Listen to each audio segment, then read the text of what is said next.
Hey everyone, Becky Lander here with Modern Direct Seller. Our business is to support you with systems, training, and strategy to make your business more profitable than ever before. Today, we are talking all about booking parties. Now, if you've been in a party plan direct sales business and you're thinking, oh, booking parties is one of my least favorite business activities, I gotta say, I feel you on it. I have been there. I have been in those moments of looking at an empty calendar and thinking, what am I going to do to fill this calendar this month? And so I want to make it a little bit easier for you as you make those asks, as you connect with your customers and invite them to host a party with you. So first off, it goes without saying, but you do have to ask. It would be lovely if people just came out of nowhere and volunteered to host a party with you. But in all likeliness, you're probably going to have to reach out to them, invite them to host a party, and share with them the benefits of hosting. If you are not taking that extra step in making those asks, your calendar is probably going to feel a little bit empty. Now, I want to share with you a couple of quick tips to get more yeses when you're asking for parties. So first off, when you're asking, we want to make it really exciting and fun for them. So if there's a holiday theme that you can tack into, make sure that you're sharing that, right? When people hear the word party or an online party or an in-home party, it might not sound as exciting. So if it can be a mixer, a gathering, a get-together, a sip and shop, something fun and creative, you are much more likely to get a yes. Now, when you're connecting with repeat customers, if they have hosted with you in the past, they probably have kind of been there, done that. They know how it works, which sometimes makes it a little bit easier to get a yes. But another way to re-engage those past hostesses is by mixing it up. If you've always done your parties on Facebook, invite them to do an in-home party or a Zoom party. Or if they've always done a traditional Facebook party with multiple posts in a group just for them, let them know that you're testing out a new concept, a party in a post, and would love to pilot it out with them. So when you invite people to test things or kind of be your guinea pigs or the first people that get to experience it, you may be more likely to get that yes that you're looking for.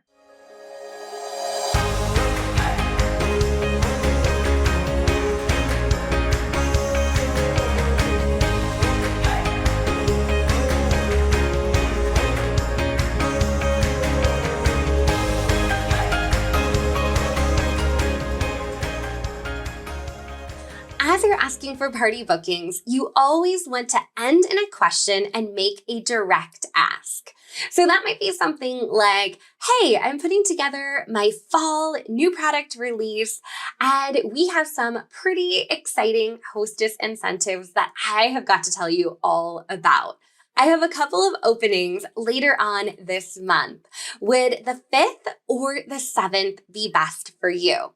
So hear that? You end in a question. When you end in a question, you prompt a response. You may say something like, hey, I know this is a little bit crazy and we've never hosted a party together before, but I think we would have so much fun together. We have this amazing booking incentive that I'd love to tell you a little bit about. What do you think? Right? So we're asking a direct question, which is going to get us a response. Now, don't be afraid if somebody doesn't respond to you right away to follow up. When you follow up, you may want to follow up with a quick little voice memo just to check in. Wanted to make sure you heard my last message. My calendar's filling up for the month. What do you think? I think we'd have a lot of fun together.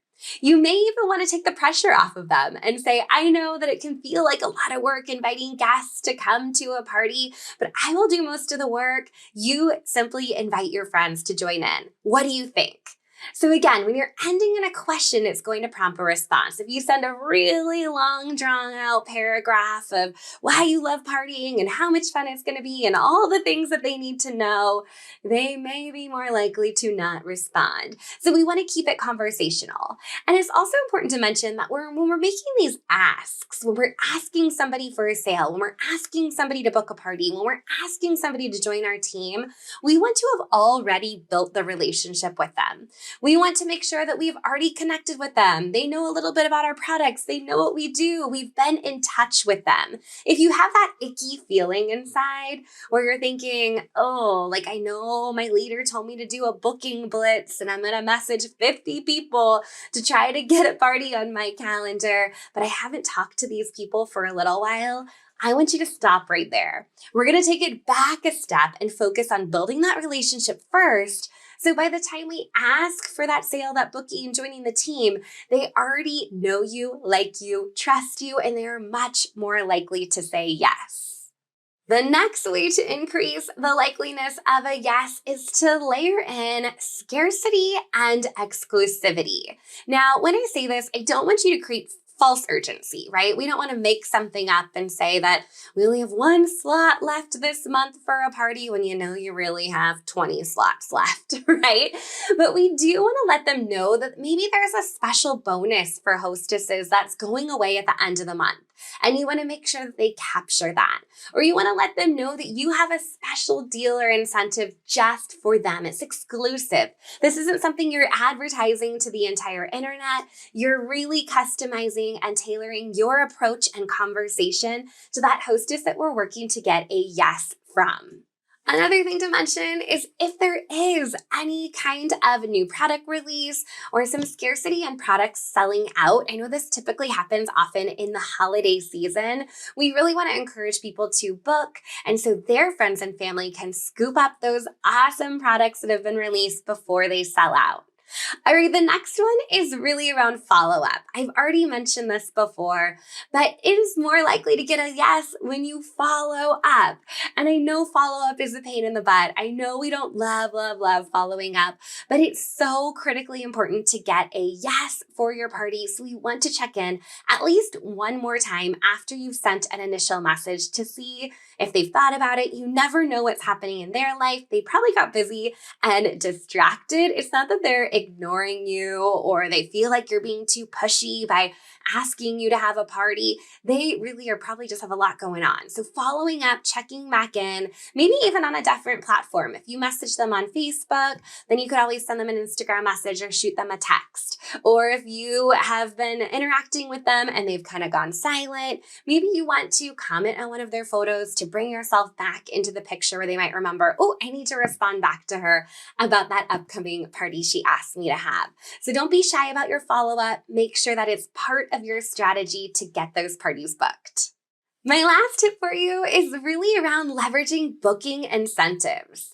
So your company has some pretty amazing hostess rewards that they are offering up to your customers. Now, if you're part of a party plan company, know that this is not the norm. There are many other direct sales companies out there that don't have the perk of host rewards. So if your company has that, oh my goodness, scoop those up, leverage your company's reward system. If you have flexibility, for example, if somebody books a party from another party, you can offer them an extra 50% off item. Make sure that you're leveraging all of those incentives in place to really maximize the rewards for your host. Once you have a host, we're linking arms with them. We are on the same team. We are really working super hard to make sure that she has a successful party. So having some extra booking incentives to get her to say yes and really motivate her to get all of those freebies, discounted items is absolutely critical. You can also layer on your own little bonuses. Now, I don't want you to take too much out of pocket here, but if you know a bonus gift is going to seal the deal and get a yes out of a hostess that has an incredible social circle that you really want to work yourself into, go ahead and offer that bonus gift. Or if you can offer her free shipping on her host order, that's another great incentive to offer. Again, we don't want too much out of pocket here because we really want to build a profitable business.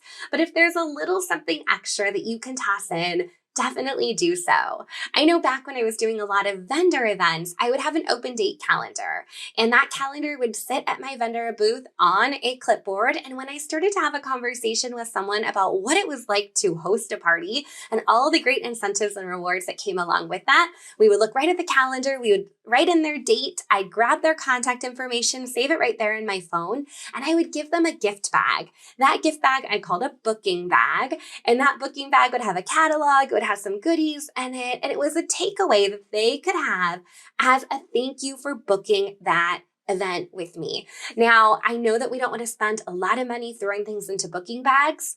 Even a little gift, even from Target Dollar Spot, is going to brighten their day and be more likely for them to keep that date on the calendar that they booked with you and follow through with actually having their party. So when you get out there and get ready to go book some parties, make sure that you're bringing the energy, the enthusiasm, you're highlighting all the benefits, you're directly making those asks, you're leveraging any incentives you have, and before you know it, your calendar is going to fill up with parties. So make sure to get out there, book some parties, fill that calendar, and then you can fill in the rest of your week with more daily selling strategies to build your monthly sales volume. But parties are absolutely the very best way to get out of your friend circle and get into somebody else's friend circle. If you love this video, be sure to like and subscribe. I look forward to seeing you next time. Let's go make it a great day. Take care.